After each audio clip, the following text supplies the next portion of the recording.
Video like जरूर कर लीजिए और ऐसे वीडियो लगातार फ्री में पाने के लिए चैनल को तुरंत सब्सक्राइब कर लीजिए और बेल आइकन को जरूर टैप कर लीजिए ताकि आगे भी सारे वीडियो आपको मिलते रहे। यूट्यूब में फॉलो करते हैं तो प्लीज ये वाला फ्री टेलीग्राम चैनल जरूर ज्वाइन कर लीजिएगा। सारे नोटिफिकेशन सारे अपडेट यहीं पे आते हैं, ध्यान रखिए।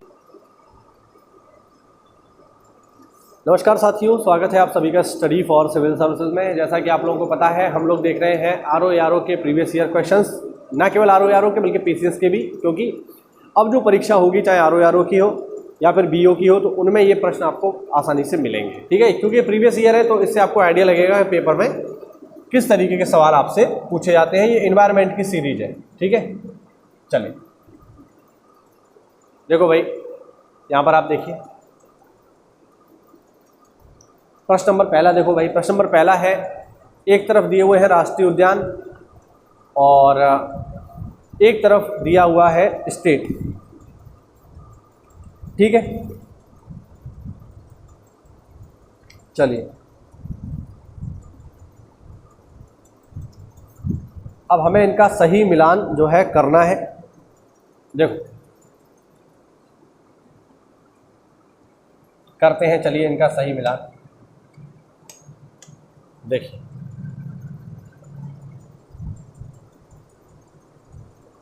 इटांकी, दूसरा है बेतला, तीसरा है सिरोही, चौथा है गोइंदी।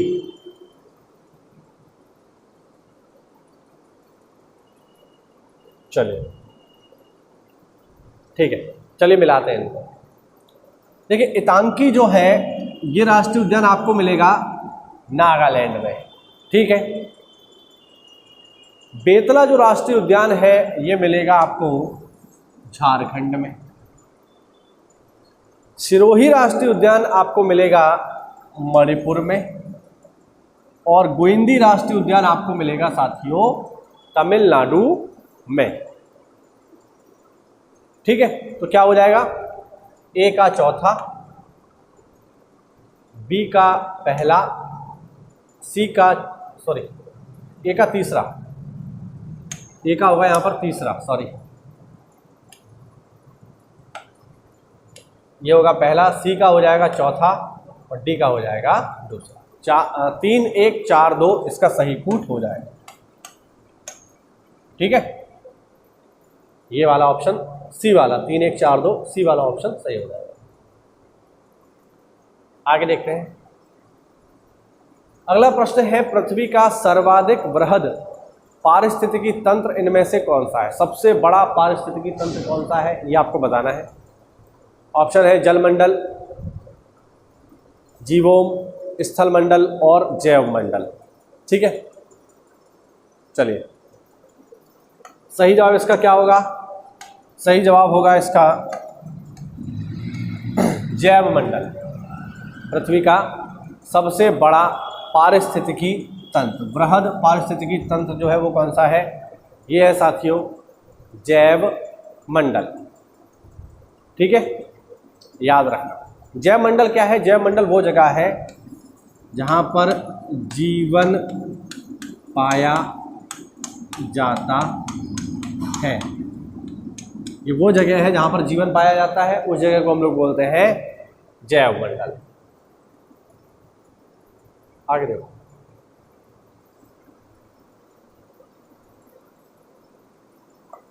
ठीक है, आगे आपको बताना है इसमें कि इन कथनों पर विचार करिए। ठीक है, देखो क्या कथन है, स्वपोषी स्तर पर उत्पादन को प्राथमिक उत्पादकता कहा जाता है। ठीक है, द्वितीयक उत्पादकता का संदर्भ परपोषी स्तर के उत्पादन से है। ठीक है, देखो जरा, देखिए जब भी हम एनवायरनमेंट में पढ़ते हैं तो एनवायरनमेंट में दो चीज़ें आती हैं। पहले आते हैं उत्पादक और दूसरे होते हैं उपभोक्ता, या इन्हीं का एक अन्य नाम है प्राथमिक उत्पादक और इनका दूसरा नाम है द्वितीयक उत्पादक। ठीक, ये कौन है देखो जरा, उत्पादक होते हैं जो अपना भोजन स्वयं बना लेते हैं। और अपना भोजन स्वयं कौन बनाते हैं? हरे पेड़ पौधे। ठीक, उपभोक्ता कौन होते हैं? जो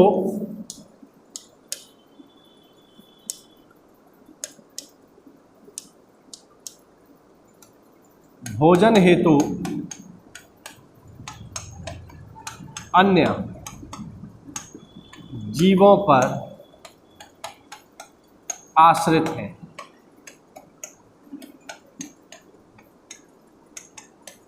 ये क्या कर रहे हैं? ये भोजन के लिए दूसरे जीवों पर आश्रित है, यानी ये अपना भोजन स्वयं नहीं बना सकते। एग्जाम्पल अगर हम इनका ले लें तो बहुत सारे एग्जाम्पल हैं। इंसान,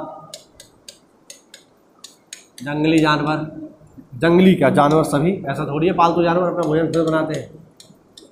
इंसान है, जानवर है, पशु, सारे के सारे क्या हैं? उपभोक्ता हैं। अपने भोजन के लिए ये सारे के सारे आश्रित हैं अन्य जीवों के ऊपर। ठीक, तो ये हमने समझ लिया। अब हम सवाल पे वापस लौटते हैं। स्वपोषी, अच्छा एक चीज़ और है यहाँ पर, उसको देख लो। ये जो प्राथमिक उत्पादक है, इनका एक अन्य नाम जो है उत्पादकों का है स्वपोषी। स्वपोषी क्यों? क्योंकि ये अपना पोषण स्वयं कर लेते हैं, खुद से भोजन बना लेते हैं, इसीलिए इनको कहते हैं स्वपोषी। और उपभोक्ता ये अपना भोजन स्वयं नहीं बना सकते, इसलिए इन्हें कहा जाता है परपोषी, क्योंकि ये दूसरों के ऊपर आश्रित है। स्व माने अपना, पर माने दूसरा, वही कॉन्सेप्ट। अब वापस आ जाओ सवाल पे। सवाल को देखो, स्वपोषी उत्पादन को प्राथमिक उत्पादकता कहा जाता है, बिल्कुल सही है, पहला ऑप्शन बिल्कुल करेक्ट है। दूसरा, द्वितीयक उत्पादकता का संदर्भ परपोषी से है, बिल्कुल सही है, यानी पहला और दूसरा दोनों ही कथन बिल्कुल सही है, ध्यान रखना। चलिए आगे बढ़ते हैं। ये देखो अगला प्रश्न, देखिए भाई, बहुत ही बढ़िया। अगला प्रश्न है, एक पारिस्थितिकी तंत्र में ऊर्जा की मात्रा एक पोषण स्तर से अन्य पोषण स्तर में स्थानांतरित जब होती है तो क्या होता है? ये आपको बताना है।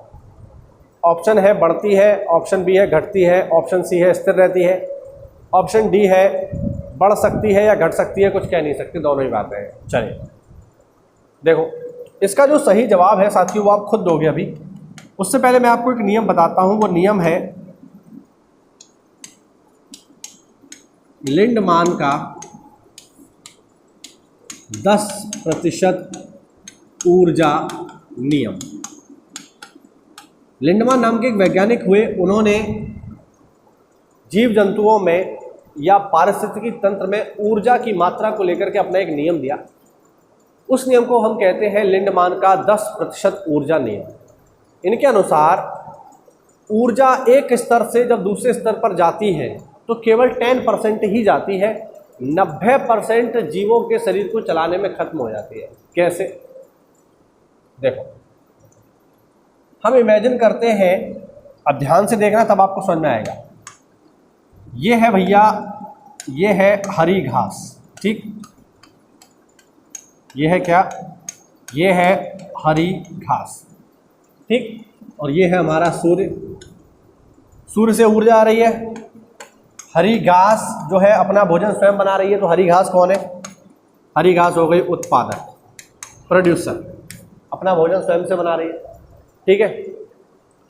दूसरा, मान लो सूर्य से जो इसने ऊर्जा ग्रहण की वो की मान लो 1000 किलो कैलोरी, 1000 किलो कैलोरी ऊर्जा इस घास के पास है।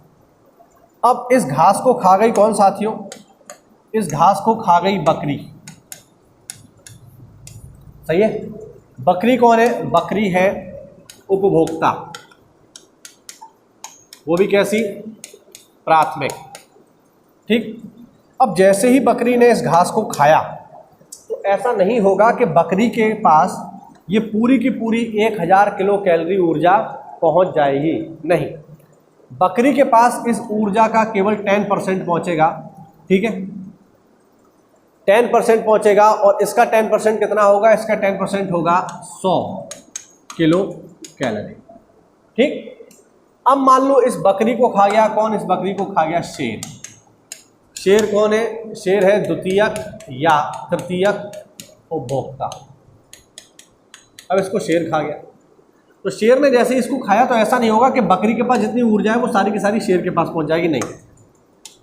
शेर के पास ऊर्जा वो बकरी की कुल ऊर्जा का केवल 10% ही जाएगी, यानी कितना जाएगी? 10 किलो कैलोरी।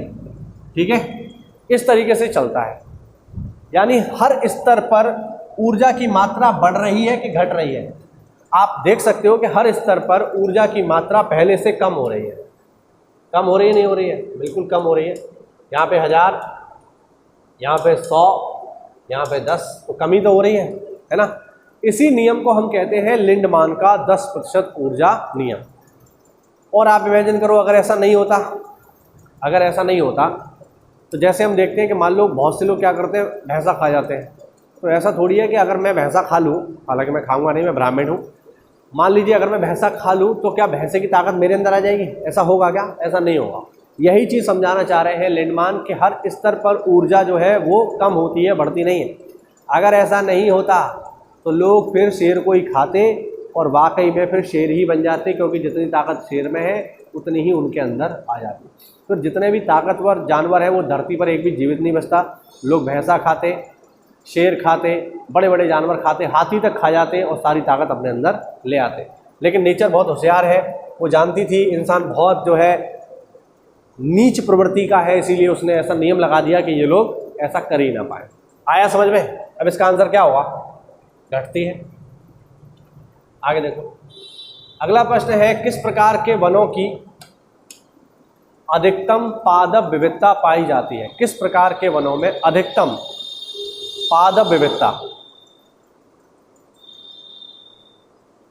अधिकतम पादप विविधता कहाँ मिलेगी? ऑप्शन है उष्णकटिबंधीय आर्द्र पतझड़ वन में, ऑप्शन बी उपोष्णकटिबंधीय वन में, ऑप्शन सी शीतोष्ण आर्द्र वन में, और ऑप्शन डी उष्णकटिबंधीय सदाबहार वन। देखिए जरा, सही जवाब इसका क्या होगा साथियों? इसका सही जवाब होगा उष्णकटिबंधीय सदाबहार वन में। ध्यान रखें, उष्णकटिबंधीय सदाबहार वन कौन से? वो वन जो 0 डिग्री यानी भूमध्य रेखा पर पाए जाते हैं।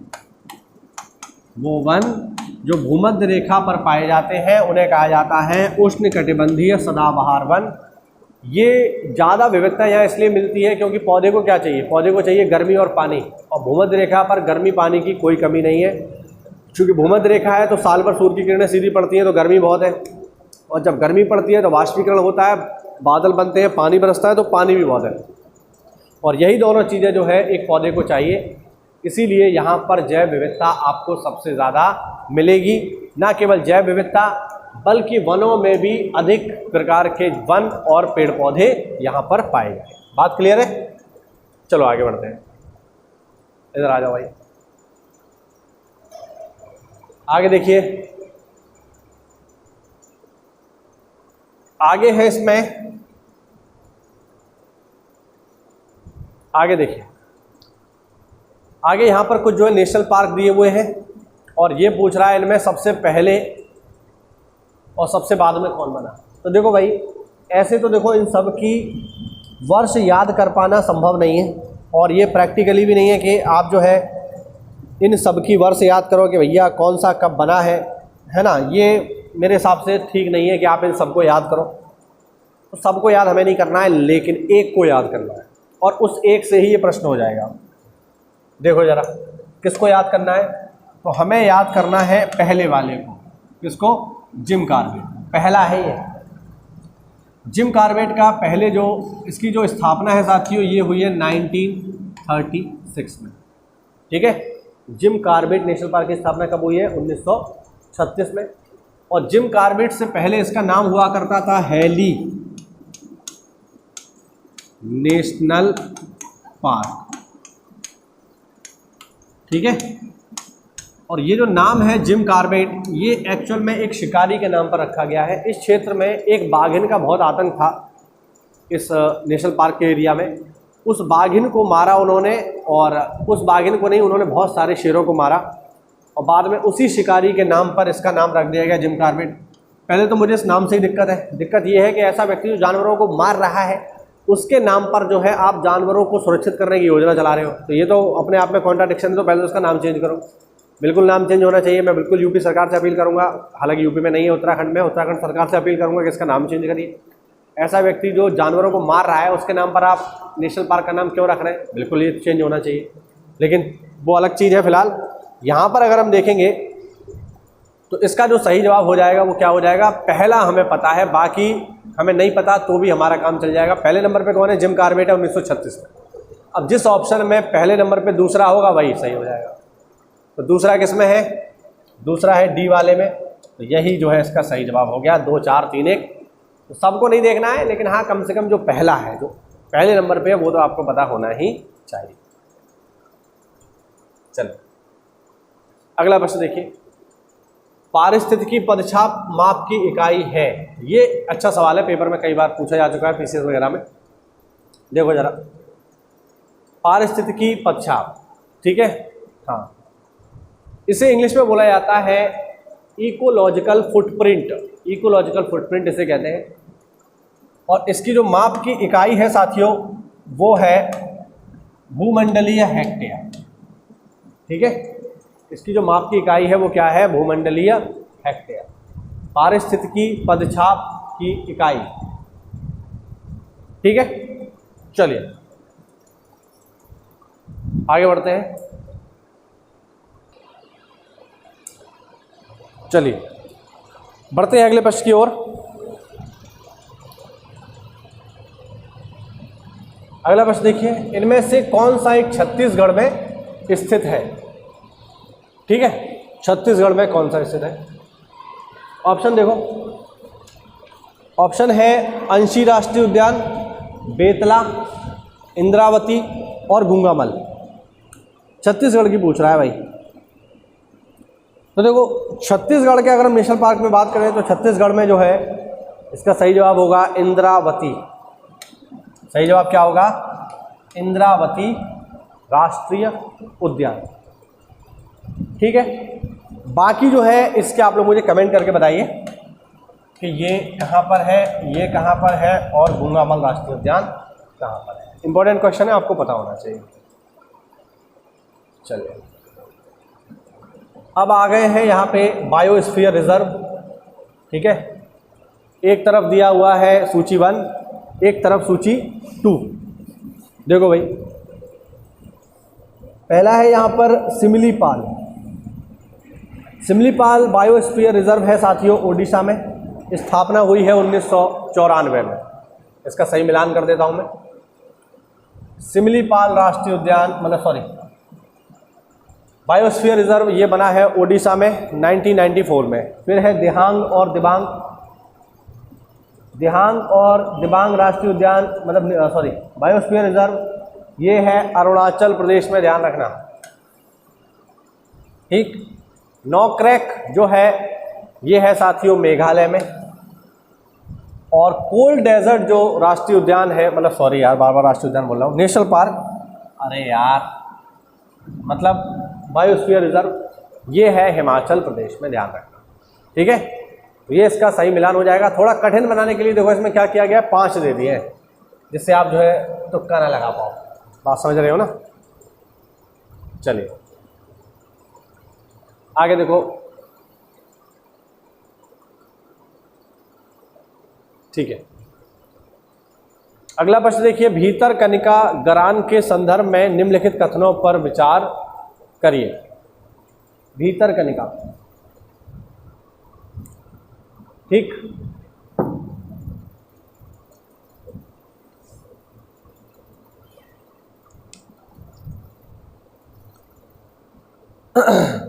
ऑप्शन देखिए मतलब जो कथन है वो देखिए। पहला है यह वंशधारा और सुवर्ण रेखा नदियों के डेल्टा में स्थित है, ठीक है। और दूसरा यह पश्चिम बंगाल में अवस्थित है।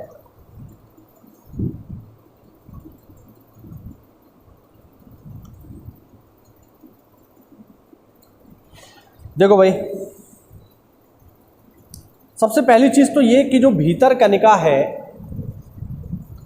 ये पश्चिम बंगाल में तो है नहीं, ये है साथियों ओडिशा में। तो पहला तो ये ऑप्शन जो है बिल्कुल गलत हो गया, दूसरा वाला। ठीक है, ये बंगाल में नहीं है, ये कहाँ पर है? ओडिशा। ठीक, तो दूसरा ऑप्शन गलत हो गया। और पहला जो है इसमें कि ये किन नदियों के संगम पर है, तो साथियों इसमें जो नदियां हैं ये वंशधारा और सुवर्ण रेखा नहीं है, बल्कि दो जो प्रमुख नदियां हैं वो मैं आपको बताता हूं। ये भी गलत है। जो दो नदियां हैं इसमें वो कौन कौन सी हैं? पहली है ब्राह्मणी और दूसरी है वैतरणी। तो जो नदियां यहां आकर के मिलती हैं वो है ब्राह्मणी और वैतरणी। ब्राह्मणी की वर्तनी थोड़ा गलत है तो उसको देख लेना, ठीक है।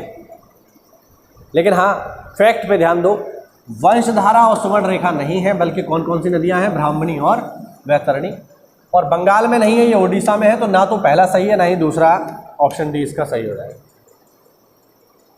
ठीक है, चलिए तो आज के लिए इतना ही रखते हैं भैया। ये हुआ हमारा एक इम्पॉर्टेंट वीडियो। मैंने इन सवालों के साथ साथ जो भी इसमें इंपॉर्टेंट एडिशनल इन्फॉर्मेशन है उसको भी मैंने ऐड किया है। उम्मीद करता हूँ ये वीडियो आपके लिए इन्फॉर्मेटिव रहा होगा, काफ़ी नई जानकारी आपको इसमें मिली होगी। तो ऐसा है भाई, तो वीडियो को लाइक कर दो, एक बार चैनल को सब्सक्राइब कर दो। सब्सक्राइबर काफ़ी कम है, सब्सक्राइबर बढ़ाइए, ठीक है। हम लोग इसी तरीके से आपके साथ जुड़े रहेंगे, मेहनत करते रहेंगे और मिलते हैं अगली क्लास में। तब तक के लिए जय हिंद, जय भारत, वंदे मातरम।